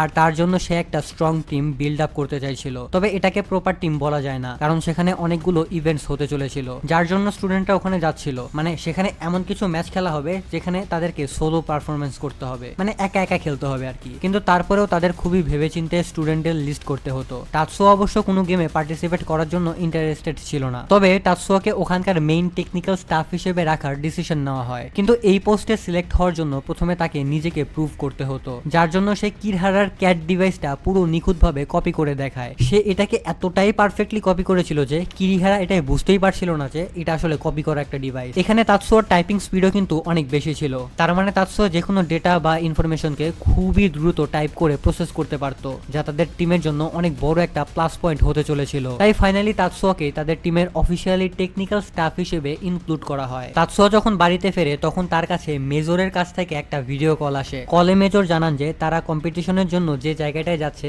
সেখানে একটা আননোন সন্দেহভাজন টিমকে নোটিস করা হয়েছে, কিন্তু এখন তাদের কাছে ওই টিমটার ব্যাপারে কোনো প্রপার ইনফরমেশন নেই। তিনি তাতসুয়াকে অ্যালার্ট থাকতে বলে আর সন্দেহজনক কিছু দেখলেই তাকে ইনফর্ম করতে বলে। এরপরে আমরা দেখি সেখানে মিউকি আসে। তাতসুয়া তাকে বলে যে একটি ফ্লাইং ডিভাইসের উপরে সে কাজ করছিল, যার কাজ প্রায় শেষ হয়ে গিয়েছিল। তারা দুজনে মিলে ডিভাইসটাকে চেক করতে থাকে, যা একদম পারফেক্টলি কাজ করছিল। এই কারণে পরের দিন সকালে তারা দুজনে মিলে একটা অফিসিয়াল ডেভেলপমেন্ট সেন্টারে যায়। সে ওই ডেভেলপমেন্ট সেন্টারে গিয়েছিল যেন সে ওই ডিভাইসটাকে চেক করাতে পারে। ওখানকার একজন প্রফেশনাল ডিভাইসটাকে এক্সপেরিমেন্ট করে বলে ডিভাইসটা একদম পারফেক্টলি কাজ করছে, তুমি এটা ইউজ করতে পারো। আর এই ডিভাইসটা তারা এই কম্পিটিশনের সময় সিক্রেটলি ব্যবহার করার প্ল্যান করছিল। এরপরে আমরা দেখি যে তারা দুজন ওখান থেকে যখন বের হয়ে যাচ্ছিল তখন মাঝ রাস্তায় তাদের বাবা আর তাদের ফ্যামিলির একটা বাটলারের সাথে তাদের দেখা হয়। এখানে ওই বাটলার মিউকিকে বেশ রেসপেক্ট করে কথা বললেও তাতসুয়াকে সে পুরোপুরি ইগনোর করে। এটা দেখে মিউকির অনেক বেশি রাগ হয়। সে রেগে গিয়ে ওই বাটলারকে বলে তোমার তাতসুয়াকে সমানভাবে রেসপেক্ট দেওয়া উচিত। কিন্তু ওই বাটলার বলে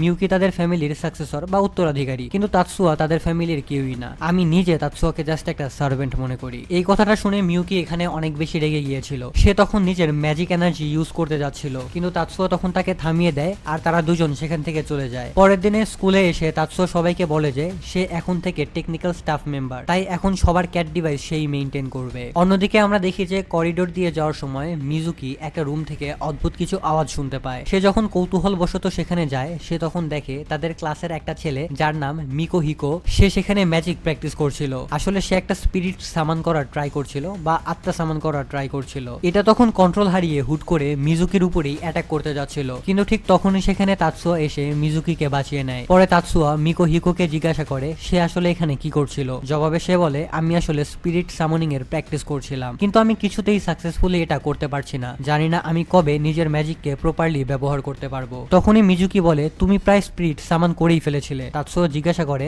সেটা কেমন স্পিরিট ছিল। তখন মিজুকি জানায় যে সেটা ব্লু আর লাইট কালারের স্পিরিট ছিল। দেখে মনে হচ্ছিল সেটা অনেক পাওয়ারফুল একটা স্পিরিট ছিল, যা শুনে মিকো হিকো পুরো অবাক হয়ে যায়। সে মনে মনে তখন ভাবতে থাকে তার কাছেও যদি এমন কোনো স্পেশাল অ্যাবিলিটি থাকতো যা দিয়ে সে নিজের ক্রিয়েট করা ওই স্পিরিট গুলোকে দেখতে পেত। মানে সে এটা উইশ করছিল আর কি, মানে সে নিজেই নিজের ক্রিয়েট করা ওই স্পিরিট গুলোকে দেখতে চাইছিল। কিছুদিন পর আমরা দেখি যে তারা সবাই কম্পিটিশনের মূল ভেন্যুর উদ্দেশ্যে রওনা দেয়। তারা সবাই একটা বাসে করে যাচ্ছিল। সিকিউরিটির কারণে স্টুডেন্টদেরকে দুটো আলাদা গ্রুপে ভাগ করা হয়েছিল। তাতসুয়া অন্য একটা গ্রুপে এসেছিল। প্রথম গ্রুপটা যখন বাসে করে যাচ্ছিল তখনই হঠাৎ করে কয়েকটা ভ্যান খুব দ্রুত তাদের বাসের দিকে আসতে শুরু করে। একটা ভ্যান ব্যালেন্স হারিয়ে উল্টে যায় এবং সেটাতে আগুন ধরে যায়। এখন বাসের স্টুডেন্টরা নিজের ম্যাজিক পাওয়ার ইউজ করে ভ্যানটামে থাকতে পারত, কিন্তু সবাই একসাথে ম্যাজিক ইউজ করলে তাদের ম্যাজিক এনার্জি একে অপরের সাথে ধাক্কা খেয়ে ক্যান্সেল হয়ে যেত। তাই মায়ুমি কাসুকে তার পাওয়ার ইউজ করতে বলে, কিন্তু কাসো এখানে তার পাওয়ার ইউজ করলে কোনো কাজেই আসতো না, কারণ কাসো আগুন নেভাতে পারতো না। তাই মায়ুমি প্রথমে নিজের পাওয়ার দিয়ে ওই আগুনটাকে পুরোপুরি নিভিয়ে দেয়, যার পরে কাসো নিজের ম্যাজিক ইউজ করে ওই ভ্যানটাকে আটকে দেয়। এরপরে আমরা দেখতে পাই তারা সবাই সেফলি নিজেদের ডেস্টিনেশনে অর্থাৎ কম্পিটিশনের মেইন হোটেলে পৌঁছে যায়। তবে এখানে আসার পর তাতসুয়া মিউকিকে বলে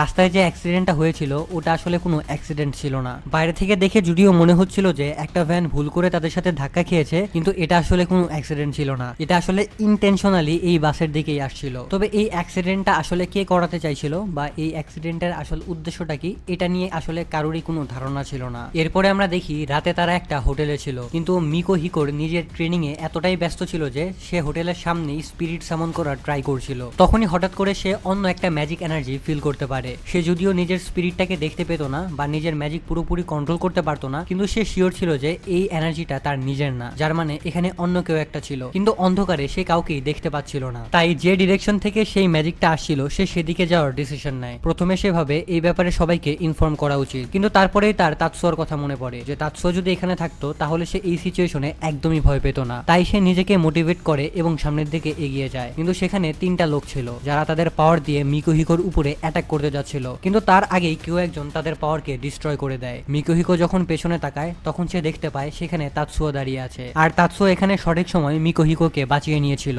আর ওই লোকগুলো তখন সেখান থেকে পালিয়ে গিয়েছিল। মিকো হিকো তখন তাকে ধন্যবাদ জানায় এবং সেখান থেকে চলে যায়। তখনই সেখানে জেনারেল আসে আর বলে এই লোকগুলো হয়তো সেই গ্রুপের মেম্বার হবে যাদের ব্যাপারে আমি তোমার সাথে কথা বলেছিলাম। সাথে তিনি মিকো হিকোরও প্রশংসা করে যে সে মেন্টালি অনেক বেশি স্ট্রং। এরপর একদিন রেস্ট নেওয়ার পর ফাইনালি সেই কম্পিটিশন স্টার্ট হয়ে যায়। আমরা দেখতে পাই টুর্নামেন্টের ফার্স্ট রাউন্ডে সবাইকে নিজেদের ম্যাজিক পাওয়ারের সাহায্যে পানির উপরে সার্ফিং করতে হতো। আর ফার্স্ট ম্যাচের পার্টিসিপেন্ট ছিল ম্যারি। আর টিমের সবার ক্যাট ডিভাইসটা তাতসুয়া রিআপগ্রেড করেছিল। ম্যাচ যখন স্টার্ট হয় তখন দেখা যায় ম্যারি শুরু থেকেই বাকি সবার চেয়ে অনেক এগিয়ে আছে। কম্পিটিশনের আগেই তাতসুয়া তাকে বুঝিয়ে দিয়েছিল যে কম্পিটিশনের সময় কোন ম্যাজিক কিভাবে ইউজ করতে হবে, আর এই কারণে তার সার্ফিং এর স্পিড আগের চেয়ে অনেক বেশি বেড়ে গিয়েছিল। ফলে তারা খুবই ইজিলি ফার্স্ট ম্যাচটা জিতে যায়। অন্যদিকে সেদিন দুপুরবেলা তাতসুয়াকে একটা সিক্রেট মিটিং এ ডাকা হয়, যেখানে যাওয়ার পর সে জানতে পারে যে ওখানকার একটা অফিসারের কাছে ওই সিক্রেট গ্রুপের ব্যাপারে খুবই ইম্পর্টেন্ট একটা ইনফরমেশন ছিল। তিনি জানান যে এই গ্যাংটাকে নো হেড ড্রাগন বলা হয়, আর এদের মেইন টার্গেট ছিল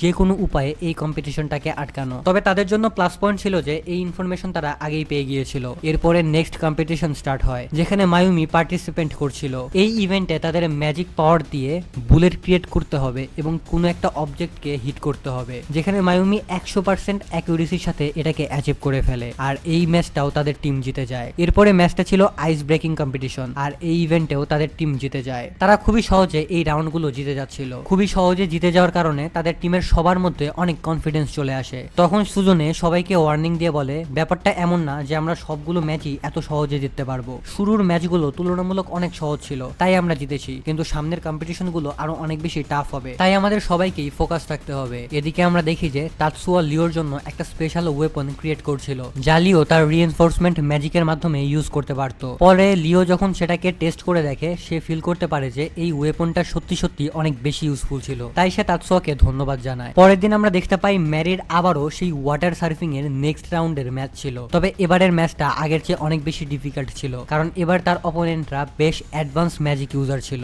তবে তা সত্ত্বেও ম্যাচের শুরু থেকেই ম্যারি লিডে ছিল, কিন্তু মাঝখানে একটা দুর্ঘটনা ঘটে যায়। একটা মেয়ে হঠাৎ করেই ব্যালেন্স হারিয়ে নিজের সার্ফবোর্ড থেকে পিছলে পড়ে যায়, আর তার ওই সার্ফবোর্ডটা খুবই জোরে সোজা ম্যারির দিকেই আসছিল।